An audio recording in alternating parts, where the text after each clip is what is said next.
Why are you doing an intro at the top of the Weird. This reminds me of something I remember hearing about Jerry Goldsmith. What did you hear? This?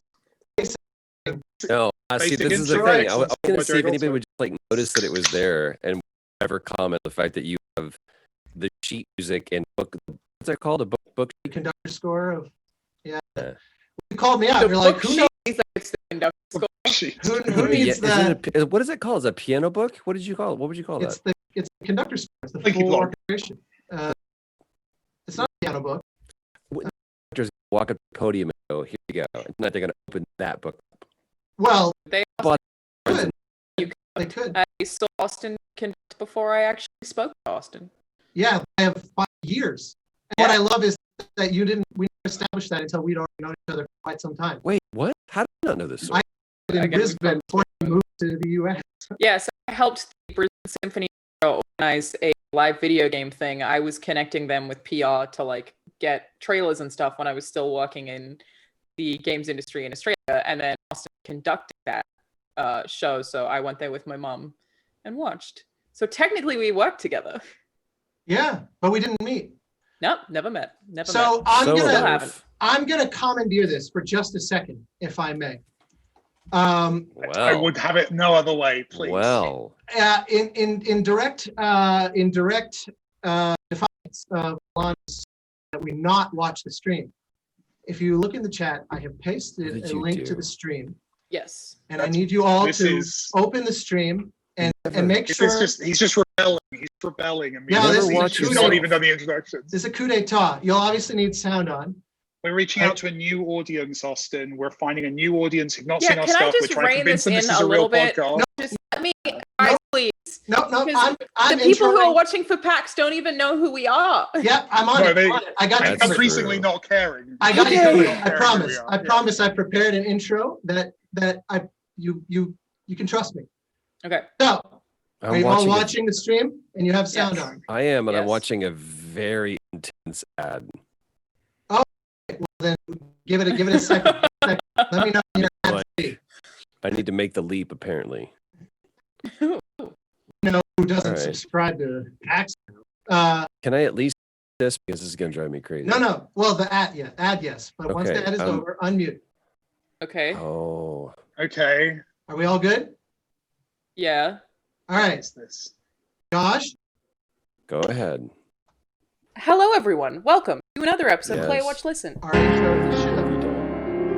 Let's walk you through this. I want to contextualize all of this.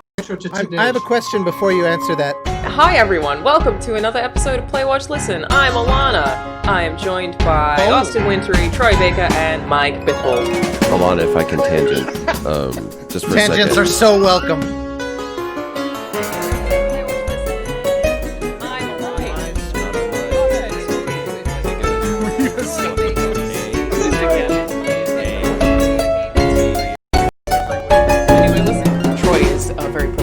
Actor, Mike is a game director, and Austin is a composer. And we discovered, hey, we all don't hate each other. Alright, let me introduce this. Before you do that, hold on. Before you do that, I have one question for Mike Bithell. Actually, I have a question for you. No, go ahead. Listen, I'm Alanah. I've been in games media for like 8 years. I already know the answer to this. Once you work in an industry, you just have a different perspective. that's how it works. Miyamoto got a gun. Party, Zac Efron. There's a continuum from the silk dressing gown to the furry dressing gown. Statistics from every study I've read say that is not true. I work long hours, but I get to overcome. If you're reviewing something that's really complex and you have to give it a score, that's the part that I always screw. There it is. Joel dying was not a punishment, nor was his living a reward. It simply was the whims of this world granting him another day or not. I don't think there's any moment of this conversation that Mike and I don't feel some level of anxiety. I'm so anxious. I don't want to take us off course, but there is a funny... yes, you do. It already happened. This is every single original from 1977. Oh my god. I'm not usually gonna do this, but I do want to cut off the Star Wars talk for this episode. If you read Marx, like communism on paper makes a whole lot of sense. The Splash Mountain ride in Disney is named not for anything in the ride itself, but because of the movie Splash starring Tom Hanks. Bunch of bullshit. You're selling out to the man if you can afford an orchestra. I have a bunch of really wacky ideas, but they are not likely to make you any money. Okay, hold on. Before we get too far down this road. Just as a tangent within a Go for tangent, it. that it's obviously rare that Troy says no. If Ghost of Tsushima is perceived as a bigger game than Last of Us 2, who cares how much it costs? Hold on. Don't just like gloss over that. Video games. It's so good. The early demos of almost every game we've made, you wouldn't recognize them compared to what the final game was. That's by definition wasted work. And iterating, polish. Nice. This is an industry of professional problem solvers. I don't want to lose massive blockbuster single-player titles. But it's not a simple matter of if you make the game half the length, it takes half as long to make. Interesting. Anyway, I'm being overly long-winded here. Love this. This is why I love this fucking podcast. Disagree with me, baby.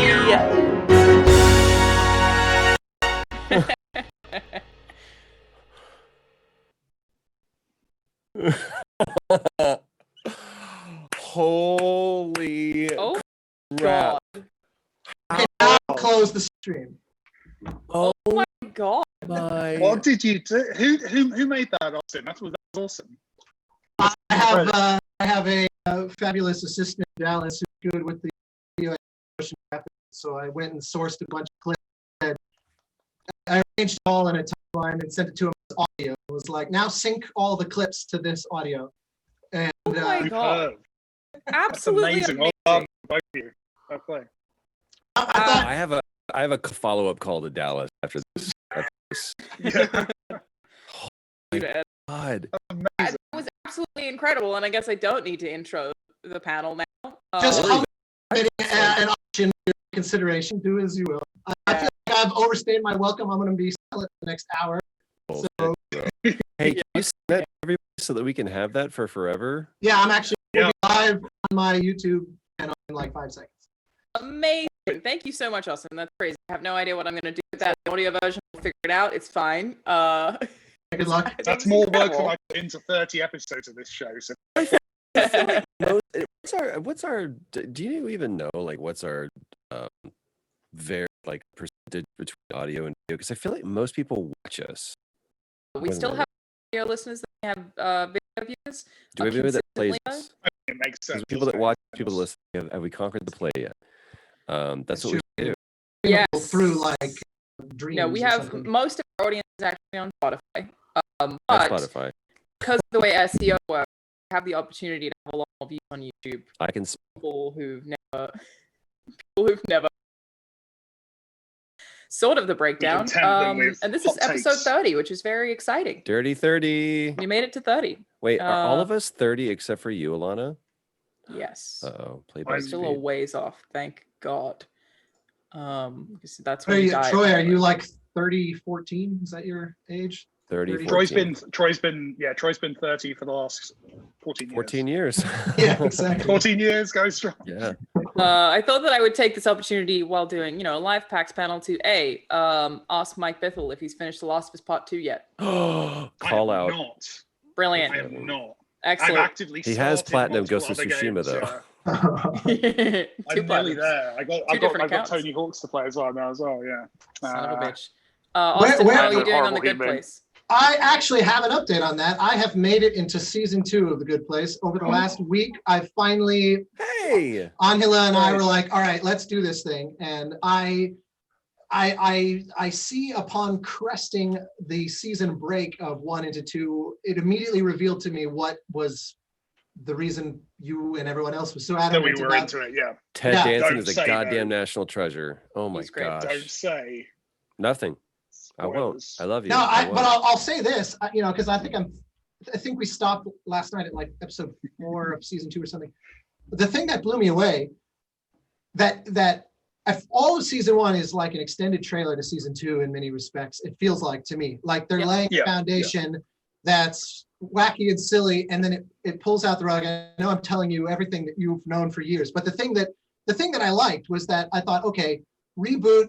We know the premise now. We're going to basically do a new version of season 1. And what I love is that in the first episode, they see that coming and they're like, okay, 800 iterations later, and they just skip past instantly the expectation. Be careful, Austin. Be careful. But yes, and it keeps going from there. You're going to love it. You're going to love it. Be careful. Oh my. I mean, be careful in terms of spoilers. You're edging closer. No, he's the last person who hasn't seen the show. Well, I know that's the thing. I'm exercising a little diplomatic immunity on that. I acknowledge. Well, I started playing A Plague Tale. So that's what I wanted to bring to the group. I finally started playing A Plague Tale. That's the thing you've been procrastinating for a while. Yes. No, it is a weird game to play right now, for sure. Having that context like makes it really just feel a lot darker. But I Plague Tale sounds like a really bad Bible game that like came out on like a PC-ROM Bible game. Like don't feel like it takes that stance so far. Full title is A Plague Tale: Innocence. Beautiful. What's it about? Score is very nice. Olivier de Rivière. I would say thus far it is about 2 people living during a time of a plague, but that's about as far as I am right now. It's beautiful as well, right? All the videos I've seen of it are excellent. It is visually stunning. Yeah. And they do a good job at making your stomach churn with the 40 billion rats on screen. Oh yeah. Nope, I'm out. Don't like rats? How far have you made it, Alanah? Are you still pretty early? Yeah, I'm about 2 hours in. It's one of those that caught me. I played it. I love how Troy's just fully committed to this. He's just I played it because I was interviewing the composer for the Game Maker's Notebook podcast, and I realized that I've known his music as albums for years, but I was like, I don't think I've ever actually played a single game he scored somehow. And so I did this binge where I was like, I'm just going to dip my toes a couple hours over the course of a week in like 10 different games. So I was playing, like, he had just done Streets of Rage 4. I was playing, trying to remember 1111. Is that what that one's called? Yeah, 11 Memories. What is it? I've got it here in Steam. Memories Retold. Are you talking to your producer off screen? I'm talking, which would be you probably. But then Plague Tale was the one that was kind of like a bigger hit amongst the rest. And then I kept playing, and I was like, I actually feel this burning need to go back and finish it because it got me. It got. I definitely will. I really like it. Yeah. And good voice acting too. Like I find the little boy, like, I'm like, I need to protect you. You were genuinely innocent, and I need to do what I can. Troy, good question for you related to children voice acting. Is it often actually a child, or isn't it an adult? No, dude. Tara Strong, Gray Delisle, Laura Bailey. Well, even Ashley Johnson is considerably older than Ashley Johnson. Cartwright, like. I've done in last week. I did 2 auditions that I had to do for children, and was just like, I ended up just being like, I don't know how to do this. I have no idea what to do. You know what I found by and large to be true is that Cree Summer has also done a lot. She was Penny in Inspector Gadget, and she's also she was in what's the family? Super popular. The Family? The Family Mob? Huh? No. Just said the Mob. It's fine. The Mob. Penny in a Family. No, she was Penny in Inspector Gadget. Oh. And she was in a show about family. Not the Wilderberries, but it was a very popular Nickelodeon show. I didn't have cable growing up, so I didn't know. But it's the Rugrats. Rugrats, thank you. That's what. So a lot of times it's going to be like a female that's doing it. Yuri Lowenthal is one who's just like perpetually done. He was Ben 10, so he's done kids. Spider-Man, even though Yuri is just a little bit older than me. But the interesting thing is I find the more believable are the ones that aren't kids, but actually just play it as themselves and then let the picture do the work. That would be a little harder to sell with, like, say, your voice. I've done kids. I'd play that game. I play the 12-year-old Troy. That's I don't. Yeah, you don't know what loss is. You don't know what loss is. We did it. I by and large, I don't Done typically shipping. do kids. I'll do the dad before I do the It's a kid. good which quote is to have. So weird. Oh, would you? Yeah, I was gonna say. Yeah? Do the dad. Do the dad first. I'm sorry, Yeah. guys. I don't do kids. I'll do the dad. It's That's a gonna good be- stance to that's gonna be have. in- I kept it. You I don't kept get this canceled wholesome. for that. Mike is just like that, I love how and we're gonna Mike- finally use the edit button on our live On this episode. exactly, like it's I kept on it this, the wholesome. I live want this episode, noted. this is PAX. the road we're going I kept down. it You're wholesome. allowed to say you want to have sex with dads. That's completely fine. There's a There's few dads I nothing wouldn't mind wrong having with sex with. There you go. It's not a problem. That's not gay. That's just logical. That's just like everybody's a little gay too. By the way, let's just be honest. Everyone's a little gay. Definitely, yeah. It's fact. I don't know how we got here. Alana, you asked a Oh, question. I do. I did ask a question. Yeah, I It had was to do a clear a. trajectory. You did it. You did it a lot. I had to do a child crying twice, actually. Both of them were children crying. One for a video game, and then one that was like I was doing something else. I finally got to do my robot voice, and they were like, "Can you also cry as a child?" And I was like, "You threw this on me. I don't think so." What's So I the just age? didn't. I didn't even try it. They didn't say child crying. 18. I could have done a 18's child. baby, I think, but a child is a whole other thing. That's like a very complicated thing to even think your way through. My favorite is Tommy Tallarico used to have, or a few times he had D. Bradley Baker come to Video Games Live concerts where he would be like, okay, here's the scenario. He'd have the audience throw it out like, okay, a baby transforming into a vampire that is also part something. And he would create this sound that was unbelievably convincing of all those things happening at once. It was like, Here's what you need to, if for people who don't know, and D. Bradley Baker is definitely, if there's a those guys of film, there's those guys of VO, and it's by and large, a matter of fact, John DiMaggio did a documentary called I Know That Voice, and it's brilliant if you've never seen it. He chronicles almost everyone from Mel Blanc forward. But D. Bradley Baker plays his sinuses like an instrument. Like I've literally seen him in like sessions. He's like, what kind of sound do you want? It's like, it's this. And he's like, okay. And you'll see him do stuff like this. And he produces other creatures, full, and he'll like, as in he's playing with like the flow of air in his, literally. That's amazing. And what That's incredible. The way that Tom Kenny, Tom Kenny is very SpongeBob similar. does the same thing, like with his throat, like physically when he does the laugh, he goes, really talks like that. And it's the crazy. craziest fever dream I've ever had is seeing. This was in Vancouver or Toronto. I think it was in Toronto, and it was super late. It was almost like 3 o'clock in the morning. We were in the lobby of this hotel. We were continuing to drink, and there was Tom Kenny trying to teach Mike Tyson how to do the SpongeBob laugh. And all of us were definitely, and then I woke up and I realized I shouldn't have had the Sudafed before. But like like Mads Mikkelsen was there with us, and we were and like Jason Momoa had just passed. I was like, this is a fever dream. But Bradley Baker is remarkably talented. If you ever need creature voices, or he does well to the Baker name.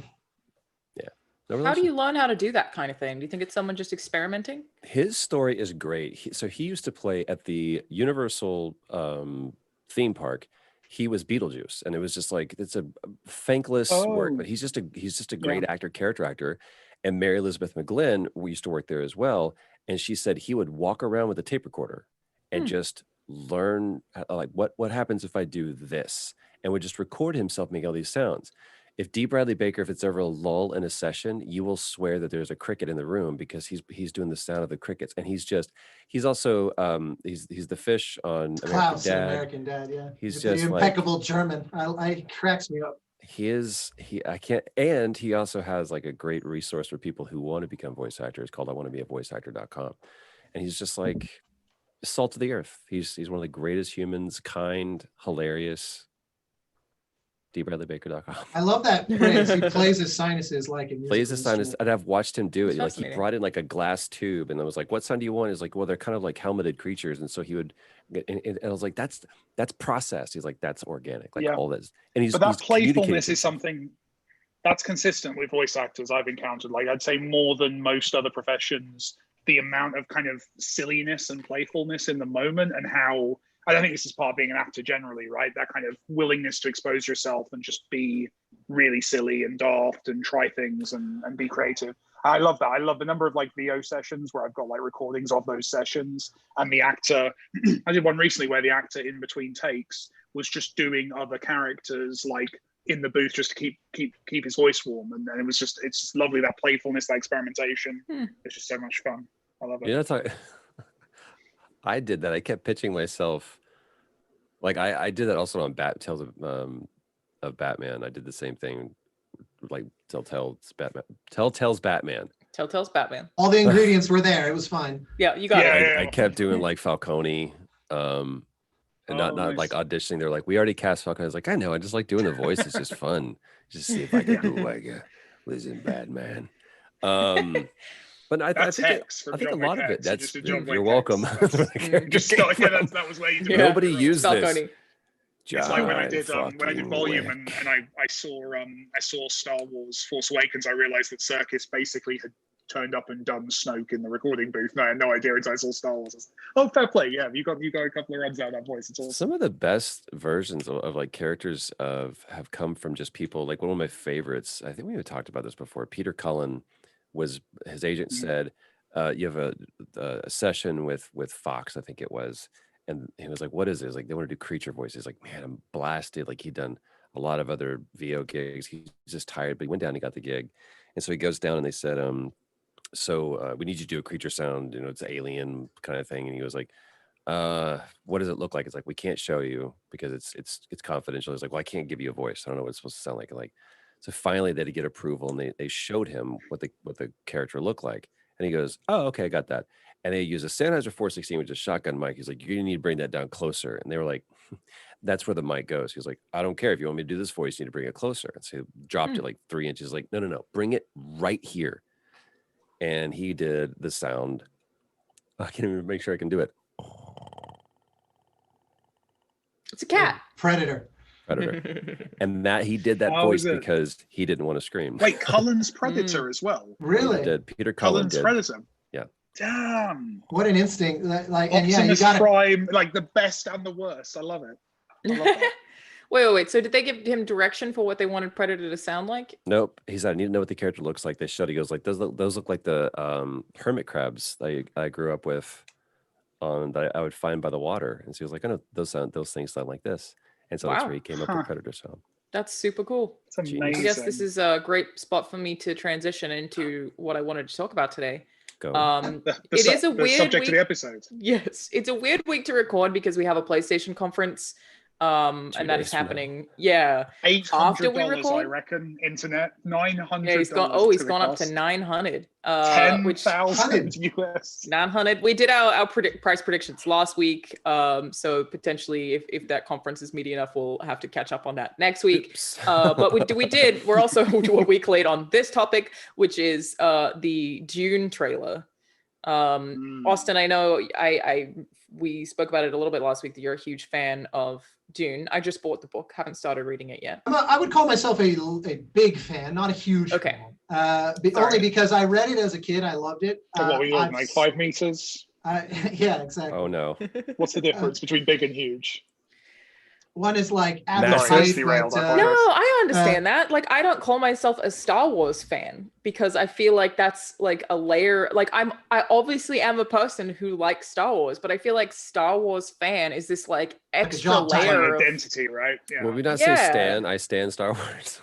I'm a stan. No, because I feel like Star Wars fan is like someone who like has I guess I have a Darth Maul. And Is there a name for Star Wars fans like there is for Star Trek?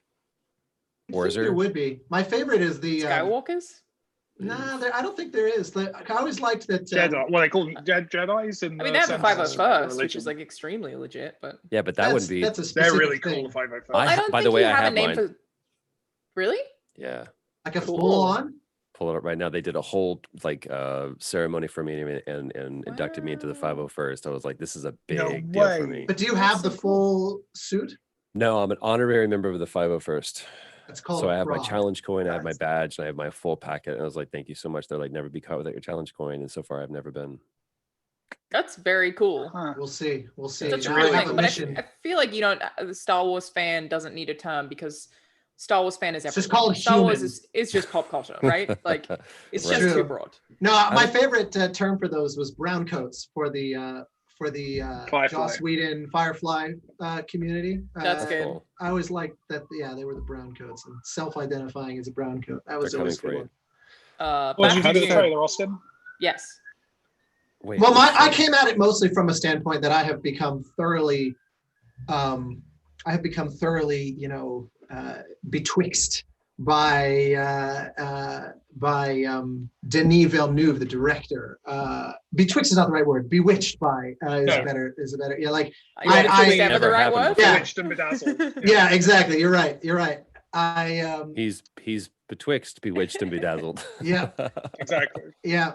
Leave it to the are we poet. talking about Dune now? Yes. Well, I just thought Yeah, we to were. me, It was, yeah. it's funny. I hear your perspective that it ticked all the boxes of like cheesy trailer tropes. Yeah. Well, But, okay, we haven't shared that on this show, but yes, that was a beef that I had with it. Was that it felt very cheesy to me, and I almost didn't even want to say that publicly because everyone's so excited that I just felt like, am I missing something about this? That it just looks like very cheesy sci-fi. To me, there's a task. Whispered line. The thing is, well, here's the thing. They can do all of that. They can do all of that except for they bring in Pink Floyd, and I was like, all of it. Just bring it. And that's where for me the you have to translate between the conventions of the trailer and like absorbing the face value of them and seeing through to the promise of what they are showcasing. Because that was where I was like, this looks like a really genuinely faithful,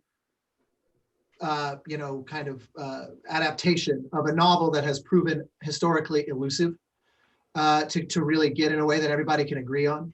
Like every adaptation so far has had like its diehards and then its massive legions of like, that so misses it. And this one really looks. And funny trivia. You want to trivia? We're not ready for Christmas yet. Trivia about Dune is that it's funny. I had a friend write that they said, I hope that that theater going experience becomes a thing, because the 4 movies that I want to see this year in the theater are Wonder Woman 1984, Tenet, Dune, and the new James Bond. And I said, here's something funny. 3 of the 4 of those were scored by Hans Zimmer, and Tenet, which normally would be because he's done all of Nolan's movies for more than 10 years now. Tenet would have been, but he went with Ludwig Göransson because Hans was so tied up on Dune, and he basically the word on the street was that Hans said this is the one, like he read that book however many decades ago and said, if anyone ever makes a proper movie of this, then I will basically not take no for an answer. Like I must be, it's my ultimate bucket list score to write. Wow. And so supposedly Hans literally said to Nolan, I'm not available because I'm on Dune now. So it's like when I read a thing like that, and then I see, they had those initial like Oscar Isaac still that came from the set however many months ago, and Zendaya all like super cool production. And I was like, all of that looks really teed up. And then you see the giant worms, and it's like, all right, I think that they've probably done it justice. I should reread it. So what is it about Dune that people really love? Yeah. I wish I had a good, I should have an articulate answer. The worm in it. It's just the worm in it. I think it's Beetlejuice. Isn't it also appeal the same way that the Game of Thrones books appeal, that it's like genuinely sophisticated political, exactly. Okay. My business partner's a big fan, and Alexander, he loves Dune, and I think part of that is the intrigue, is imagining the political houses and that kind of mix of feudal and mechanical. It's a story about drug dealing federal dynasties, right? Like it's basically this I think so. fascinating people on planets. I've never read it, but it sounds cool. I'm looking forward to the movie. This that trailer, surprises me that you've never read said, it. Like it's not. It's true. I think I tried as a kid us. and got like, well, I don't read any of these books. They're props for a conversation. No. Probably have Dune up there actually. Wait, do you not have a copy of Dune back there? I don't think I do. No, I think you found the gap. We did it. Yeah, we finally found It's been it. 30 episodes, but we did it. Don't. No, I think, you just got yours, right? And got 2 pages in. Oh yeah. It's like this thick. It's like a. And that was the thing. I think it was off-putting as a kid. I was a bit overwhelmed by it. Oh wait! I thought it was. Turn that sideways. Turn that sideways. She can't hear You you. guys, I came back. I have it. Turn that sideways. Turn your book sideways. Okay. That's not So that it's like what, Yeah. 600 pages? Isn't that right? Oh, I mean, Well, don't forget, there's like a million sequels. yeah, but they, That's the from what I thing, can isn't it? tell, It's a you don't have to massive- read all of the sequels. That's people sometimes suggest against. You have to read Yeah, any- it's kind of like yeah. Ender's Okay. Game. Right? Oh, really? Just kind of. But it's also very dense, right? It's very densely written. There's lots of made-up, silly words and very strange remember that. names. And I think as a kid, that just overwhelmed me. I couldn't get through it. I don't know, man. I opened one page and the names that I have are Paul and Jessica. I'm out. It seems Oh, fair fine. enough, okay, You know, I just fantasy remember. I book. remember my father If there's not two evangelizing. consonants in a row, Okay, I'm wait, out. there is a Jamis and a Stilgar, so I just yeah, okay, remember there we go then. You're right. Yeah. Hey, now you're talking. my father had been a big Guitaric. fan of it, and he evangelized for the book for me. And his selling point was, "You will never appreciate a glass of water more than after you read this book." That was the way he sold it to me. And I remember they made a big impression that they wear these things called the still suits that have the, you know, extreme obsessive recycling of all bodily waters to the point that you just dehydrate at, you know, exponentially slower rates as a result. And just thinking about the mechanism of that as a kid was somehow unforgettable. Of just like, what would it take to survive an environment like that? Can I pivot on the subject of speaking and surviving in an environment? I'm totally derailing us in a different direction, but just today's Can't big wait. news that as someone who has a massive pet peeve for this, today has what in one universe represents the biggest news story in the history of news stories, but Venus? because Venus, this fucking got you. drives me nuts. I got you. That Venus fucking drives me nuts. Austin No. Wintory, everybody. Here was the New There you York go. Times headline. Astronomers have found a potential sign of life in the clouds of Venus, a potential long overlooked, a planet long overlooked in the search for extraterrestrial life. And then the subheading is, scientists have detected a chemical called phosphine in the thick Venus atmosphere. After much analysis, they assert that something now alive is the only explanation for the chemical source. Something now alive? Something currently alive creating phosphine as Something currently byproduct. alive, Which rather is than, basically farts. Fossilized bacteria or whatever. Yeah, well, so the thing that I can't stand about that is that, you know, it then says they give lip service to the real story, which is some researchers question this hypothesis. And the fact that like the clickbaity science headline stuff it's like supposed to be the one bastion safe from garbage clickbait. Of course, I immediately go to Carolyn Porco. Science and- journalism's been a bit like that for a while. Oh, it's fact. awful. Fine. It's the worst. Yeah. Science Well, it's journalism because is on the awful because internet, you're competing with a million things. Like I get it. No, it's just the headline's got it's- to be sexy. I read the article. It's awful. And the funny thing is, I of course I immediately go to Carolyn Porco's Twitter, because Carolyn Porco, our mutual friend who was the lead imaging scientist of the Cassini probe that dove into Saturn, and her big baby was studying Enceladus, the moon of Saturn that was jettisoning these ice geysers full of organic material, where they're going, there water. may be a liquid ocean powered by geothermal sources on the moon of Enceladus. And if there's anywhere in our solar system that shows the most promise for independent biogenesis event, it would be, oh yeah, there it is. There he is. It would be the moon of Enceladus. And so that's been her big push, is like, we need to send another probe to go ice fishing. But apparently Venus has only a single, I don't think I've ever seen this, Alanah. That one's Oh, blends right in. That's so fair. Alanah makes it look good. Thank you. That's not fair. This is my one skill. Make glasses look cool. I can wear glasses. Yeah. I'd just like to point out, these are not a prop. It's I not a would prop be, either. I do use them, but so is that your way of saying that when we record this show, that Fake you have to go on glasses, sound girls. I on who's don't- who? You No, just There's have no nothing more I idea. don't disturbing need them very than not much. knowing what's on your glasses. These aren't these are like those glasses that keep out blue light, by the way. I don't actually wear glasses. Hmm. But there's nothing more disturbing to me than not knowing what's smudged on your lenses. probably True. just your fingers. Spending considerable. Fingers. yeah. But it's not coming off, so I'm now grossed out. Anyway, I Um, consider it my civic duty to say there is absolutely no confirmation of life on Venus. Don't fall for the headline trap. It is an I don't know what headline you intriguing saw. Get find. out because the space. the shuttle. I read this New too. York All it Times. says was like, New York hey, Times. here's this thing. The only way it's not like clickbaity to me. It's like, look, This specific thing that we're finding trace amounts of is representative. It's nothing that agriculturally or geologically agriculture would be quite something. can be produced, and the only way that we have found this specific thing actually has been produced. That's what's wrong. And here was the tweet that I was led to by Carolyn Porco, which is from Professor Lee Cronin, a chemist. Lee Cronin's a hack. A chemist and scientist who wrote, I think we need to teach astrobiologists a bit more organic and physical chemistry, starting with the heats of formation and Hess's law, which Carolyn Porco was confirming to say it actually is entirely geophysically possible to produce phosphine without requiring essentially, microbial life to create it as a byproduct. Oh. By the way, this is National Geographic that is tweeting this out. Something weird is happening in the clouds of the planet next door, but some experts are raising doubts about the quality of the data. It's not clickbaity. Well, no, that's a good headline. That's a good one. All of the headlines I can see here, Austin, parading are all life. saying things are possible. God damn, Mike. Nice, Mike. Good We've got astronomers see phosphine signal in its clouds. A gas found on Earth that signifies life has been detected in the clouds of Venus. That's not saying there's life. Astronomers find possible sign of life on Venus is a bit clickbaity, but saying possible means what they're saying is not a lie. On Venus, mysterious traces of gas tease the possibility of life. Like it's. Well, the headline I got was the New York Times. And yeah, you just got screwed. The New York Times is currently life on Venus ? Astronomers see phosphine signal in its clouds. Yeah, fair enough. And it's caused by farts. Caused by farts. You want to know?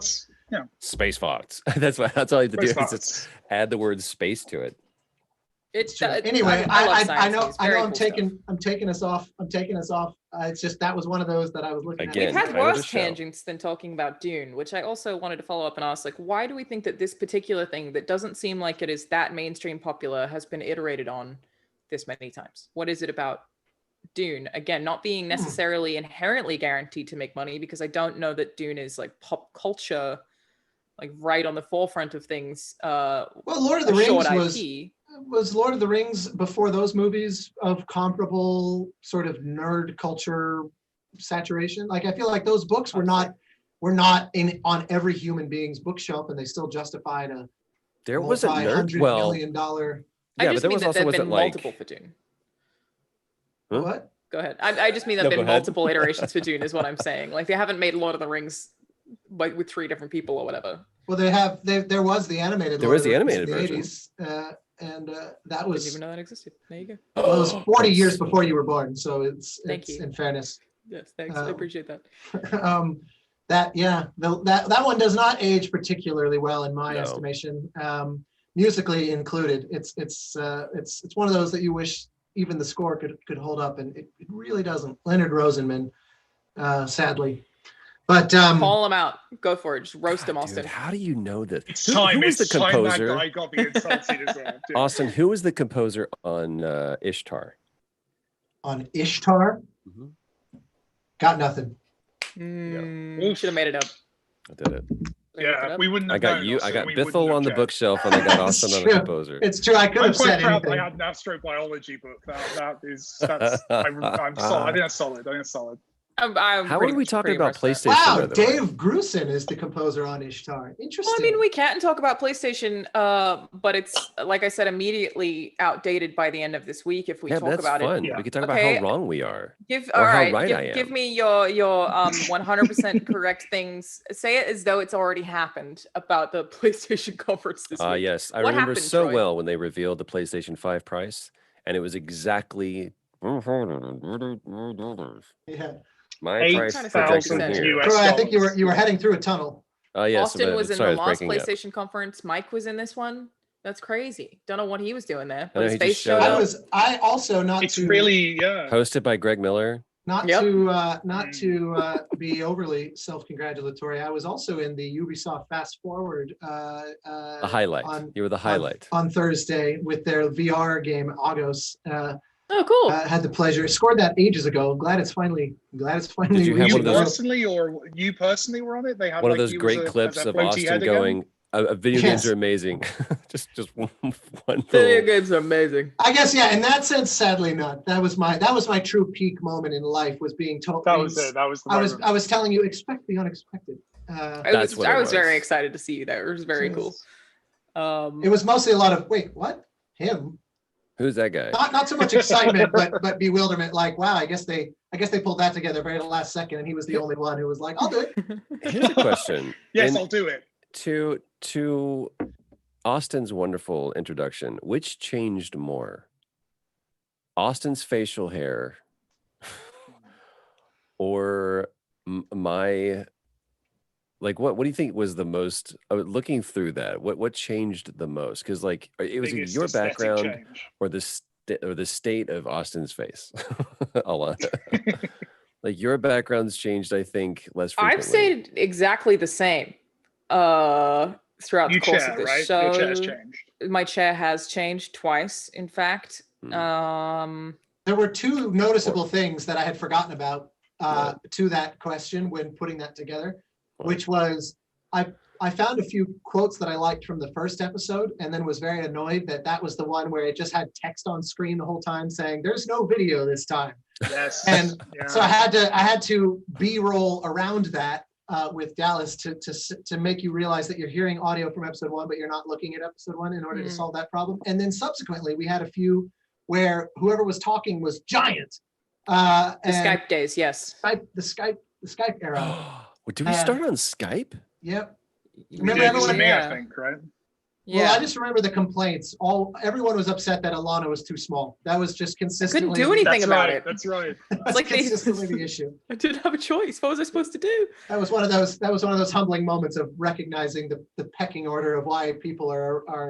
I don't think that's quite it. I think Tuning it's just in here. more satisfying to see everyone's reactions be equal. Like, I don't think it's necessarily, I'm sure they prefer to look at Troy very gracious of based you. on the comments, even on the live streams. People in here just talking about what Troy. I love so. is that, like, there's been so many moments when I've said something and it's the reaction. I'm trying to remember what episode it was where both at the same time, simultaneously, Alanah and Mike's reaction to whatever I said was like almost equal. It's like their head Yeah. cocked to the same side.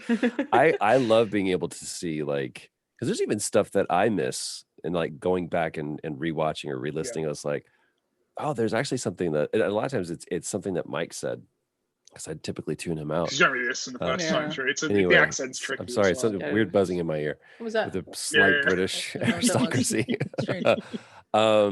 It's something that Actually, you know what's so funny about that exact point you're making is I What's showed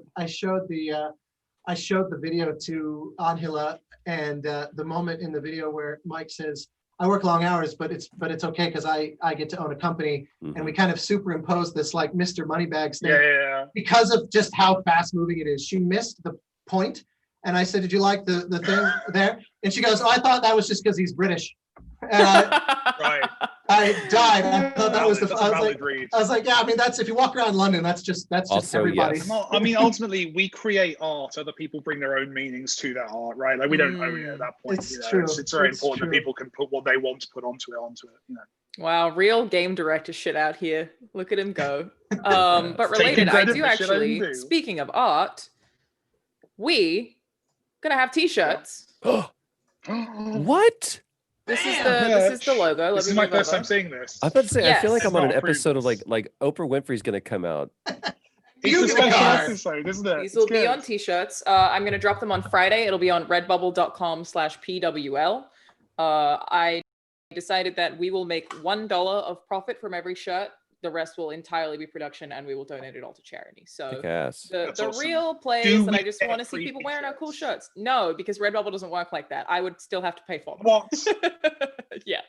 Because Walk they us through the charge us design fair there. amount. That's a hand holding a cup. Correct. It's a hand holding. Yes. I guess I'm doing it the wrong way around. Apparently modeled off of Austin's hand. And that's Angela made those, and that's mine. Yeah. You can see the definitive The Austininess of index it. finger there. Yeah. There you go. And are these walk Really? me through the colors, like those? So they're transparent, meaning that on Redbubble you can choose to have like any color T-shirt that you want. For our Dope. audio listeners, I'll post a photo on probably Twitter and Instagram if you want to come check it out. But basically, you can have any shirt that you want, meaning that the color of the mug will be whatever color of the shirt you've chosen. Can also do hoodies. Like they have just tons of customization. I'll also do stickers for them as well in case anyone wants one of those. But yeah, a bunch of different color options. She chose all of them. I was like, I just want a hand holding a mug that says play, watch, listen. The rest is up to you. So yeah, those will drop Friday. I'm very, very, very excited to see people wearing them. Me too, man. Hopefully. I'm gonna get one. I got recognized in the street from this podcast the other day, and if I'd been wearing this t-shirt, I would have been recognized twice. Is that true? Yeah, it's the first time it's happened with the show. Yeah, genuinely, someone came up to me. I was wondering where the black eye came from. I love the show. What was it like being out on the street? I was just gonna. You beat me to it. I was gonna make the same exact. Austin and I are just like synced up, man, today. I look, it just in retrospect, this is clarity. Alanah beat me to it. I was gonna make it on the street. Everyone gets credit for everything I say. It's fine. Kind of. 30 episodes, 30 weeks 30 of beautiful. Yeah, I mean that's this has been incredible, and the things that I've learned about each 28 of you. weeks, I think, in 2 months or whatever. Yeah. Love it. That is the most play, watch, listen response to Troy saying a nice thing, by the way, which is to correct him on the dates. Yeah, that's good. That guy, I just felt the mirror on myself and suddenly was like, oh fuck, every group has one and it's me. God damn it. Yeah, I think it's like a little bit all of us. All of us. It's all of us. I love that this thing was born out of just how seemingly haphazard this has come about. Like Alanah and I, you and I first hung out in San Diego. I met you when I was very drunk. We were went all and got drunk. Diner food. I mean, I had known you for a while before then, like via the internet, but this was I was telling you about how I have trouble playing jazz on piano because something about I remember this conversation. We were at a diner eating shitty diner food while drunk after a party, and I had trouble playing jazz because something about like the lack of structure in it. I don't really know. Like I just find the flow of jazz difficult. And you were like, you just gotta let it go, man. And I was like, he's right. I do have to just let it go. That sounds like man. me after a night of drinking. You just gotta let it go. Sound like you after you guys are basically like J.K. Simmons and what's in La La Land? None of that free jazz shit. Isn't that J.K. Simmons like the restaurant owner or whatever? The devil's music. Yes. Yeah.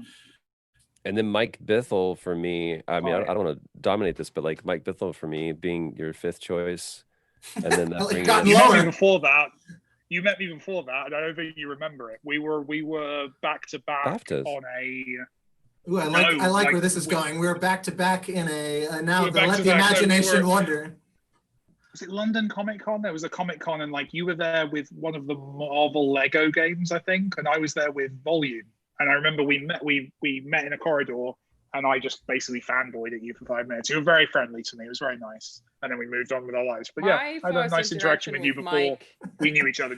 I think was at the IGN office, and he reached out to me afterwards and said, sorry if I was rude. And I had no recollection of you being rude at all. Yes. I was like, sorry, this is me being British. That's the most authentically Mike story. By the way, what was brilliant about this, the bit that Alana's leaving off, because she probably didn't notice, because again, this is something that happened entirely in my head. She didn't reply for like 3 or 4 days to the DM.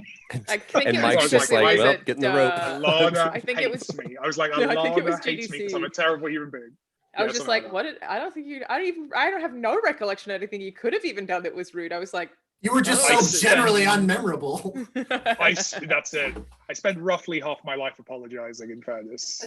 Very British of you. It's all good. But, related to this, us, thinking back or whatever, I am going to take questions now if anyone would like to ask them. We've never done a Q&A before. I know we did lose some people from the stream, sadly, because the connection was having problems. But there is a Discord server. There was at the start. Yeah. So I can take them on YouTube, where we did get a question from Ducky Maverick, who said, do they ship internationally? The shirts? Yes. They will ship anywhere in the world. Yeah. Again, I have no control over how much Redbubble will charge for that. I don't even know. It could be a bummer, but hopefully it's not too bad. So yeah, you guys can leave questions if you would like in there. I don't know what I'm going to title this episode. Just a retrospective, right? It's like that's not going to work on YouTube, Troy. Sorry, I don't know how it works. A retrospective. I still have AOL. Well, you can call it Play Watch Listen the musical and 1 hour postlude. I do really like that. Someone in the comments, I'm going to give them credit, was Ice Ray 42 said, Dune and other space farts. I thought that was pretty strong. Space farts is always smart. Space farts is strong. I click on space farts It video. can even be God venting about space farts. Venting space farts. Yeah. Oh, I do like that. I can't do it, but I like it. can. Gihump said, do you guys ever have plan to have guests on? We've discussed this at length, and my take on that is generally, look, this is a show about the chemistry between us four as people who very much respect each other and are willing to disagree with each other and have, all right, fuck off, Mike, and have similar senses of humor, that I think it works. And I think if you removed one of us and you put someone else in, I genuinely think it would feel like an entirely different show. Yeah. It wouldn't be this group of people with an extra person. Cool. It would literally not be Play, Watch, Listen anymore. It would fundamentally change the minute we added someone else in. I think we probably will do that if someone absolutely can't do a certain week, if needed. So we're not against We've come it. close a couple of times, right? There's been a couple of times where that's come up. We've thought about it, but for the most part, I just feel like, yeah, again, that becomes a different show entirely. I don't think it necessarily makes sense. And I do think it could be interesting to have someone join the four of us, though, instead of a replacement. If we wanted to fixate on a specific game, for example, or a specific something that like someone from that thing were to come and we were all to talk about. So it would be unusual for us because we'd go in preemptively focused on something, but that could be interesting as a periodic. That was the way I've pictured guests before, you know. I'm certainly not against it, but yeah, it's not something that I'm trying to do. So I guess we'll see. Certainly open to being flexible on it. It sort of depends how it goes. It does run the risk of those South Park episodes where Kenny's dead for the whole season and they keep auditioning a fourth friend and they're like, Tweak, if you want to be our fourth friend, you're really going to have to act more like Kenny. You know, I feel like there's one thing with the, as I'm looking at the art there behind you, the Play, Watch, Listen, there's really the fourth one is missing, and I feel like it would be like Play, Watch, Listen, and Wrangle, because that's what Alanah does. Like, I gotta put this together somehow do my best. Sometimes it works, sometimes it doesn't. We got another one from Jeff McRae that said, what's Troy's bathroom story that was cut several episodes ago? you don't want to know. It was fake. No. We didn't actually cut anything. You know, it was a joke about a thing being cut that didn't exist. I'm sorry to ruin the mystery. That's how the sausage is made, look guys. behind the Charlie Kaufman-esque kind of process of making this show. Yeah. Patrick Swinsky asked, do you guys think you will ever do more lives like this? We do them every 10 episodes. Yeah. So at episode 40, we will do another live episode. That'll probably be on my channel and on my Twitch. So we certainly have been doing those. They're fun, but also sort of scary. And everyone complains about the audio mix being wrong, even though I can't fix it because it's live. If I go Which, by the way, mine's gotten Discord- significantly better ever since You've been through 60 mics and 26 computers over the You last guys have been 6 great hours. like the last 3 weeks. Audio's been I'm wonderful. mic number 61. Yeah. Right. Mike, your mic's been good too. You've been good. You've been I trying think various it's- mics. Well, he turned he turned the gain down, which means that now I can turn you up more without you blowing out, which was always the problem with people being like, Mike's too quiet. And be like, yes, but if I made him louder, it would be terrible. No one's ever complained about that in real life. No one's ever been like, Mike's a bit quiet. He's not chatty Quiet. enough. Yeah, what Keeps if he himself to spoke more? It's true. Yeah. It's true. Yeah. What if he had more opinions? And This is an You interesting speak the one. same way you adorn your torso with shirts. It's proudly out there. Jacob D1987 asked, what's the last game you played that you chose not to listen to the score? I don't know that I ever do that. no. That is a very specific Journey, feel called possibly. out. Yeah. Funny Assassin's enough, there's Creed no Syndicate. UI to turn it off. You got to mute the whole game if you want to do that. Oh, you can't turn the Absu. music off? Yeah, Abzu, I love Assassin's that, Creed yeah. Syndicate. I love this. All this advertising. The Pathless, not out yet, but I John muted Wick it Hex, anyway. of course. I still don't know what the music's like. You're not familiar with it Um, particularly. No, I've never sat down to listen to it. One day I will. One day I will. I've heard it's great. Like I've heard the music's great. What's a game that you've worked on and or played that you think is amazing, but you don't think enough people have played it? My answer to this is generally always Dragon's Dogma Dark Arisen. Not that people haven't played it, it's just that I wish more people played it. I don't even know where to start with that. Yeah. I feel like Troy probably has worked on so many things that like probably there's some real like secret classics in your back catalog, right? Yeah, someone would be like, yeah, a lot of people played that, but I'm really proud of Tales from the Borderlands, and I feel like a lot of people, like the people that played that, are diehard, but it was still just from a sales perspective, wasn't, you know, gangbusters numbers. It was kind of like that indie art house vibe. It's like the Rocky Horror Picture Show of games, where there's like people that obsess with it and 99% have not seen it. Yeah. Were you Jack? What? Who'd you play in that? That's a funny story. No, Damian Clark played Jack in Borderlands, the thing. The but he didn't in the Telltale. No, he actually came back and was Jack in our story. So Telltale but they licensed that from Gearbox, and they were like, we want to do like out of canon, you know, separate story, and kind of infuse our characters and give it our aesthetic and our treatment. And so they created this kind of subworld from all of this that still had like Hyperion and everything else about it, but it wasn't a shooter. So it's kind of the same thing where you look at anybody else who's going to pitch a John Wick game is going to go, it's a shooter. It's at least a third person action adventure fighter. And Mike Bithell's the kind of person who goes, nah. That's the smart choice. Sure. Nah, here's what we do. And so Telltale was like, what if we made this like a completely kind of, you know, point and click adventure kind of thing that they do so well with branching narrative dialogue. And so I played Reese in that, and Laura Bailey played Fiona. Can I just say that Ashley as the Gortys is one of the best things in gaming. Like she's so adorable that it hurts me. I'm like that it's and coming off of, I like played that right out of The Last of Us. And so the whiplash of like this kid who has to grow up too soon and is surrounded by death into just the cutest little circle. It killed me. I was like, this is amazing. I love that game. That was one of the, if you've never played it, I don't know can you find it anymore? Because is it not on Steam anymore? I mean, last I heard, Telltale was pulling everything was off, you know, because I'm gonna check. They shuttered. Yeah, verify that. If you haven't played, by the way, if you can still find Telltale games, I obviously have no skin in the game with this because they're Dunskies.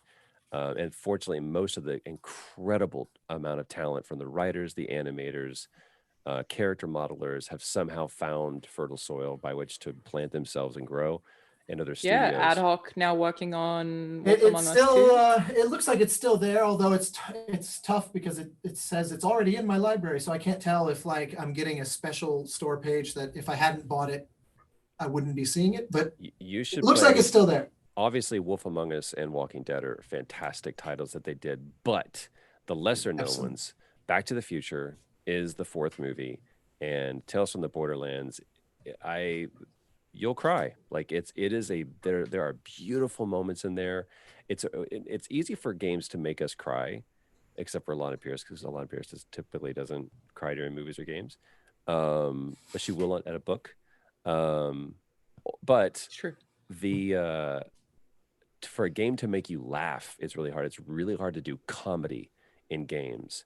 And because players have control of timing. I find that so fascinating. Yeah. Also, how do you so do comedy when you can't control timing? But also, so few people even. No, I cut you off. But people don't even try. Like Tim Schafer is one of the few reliably trying over and over to find new ways of making video game comedy for many, many, many years. But I feel like it's just mostly underdeveloped as a subcategory of games.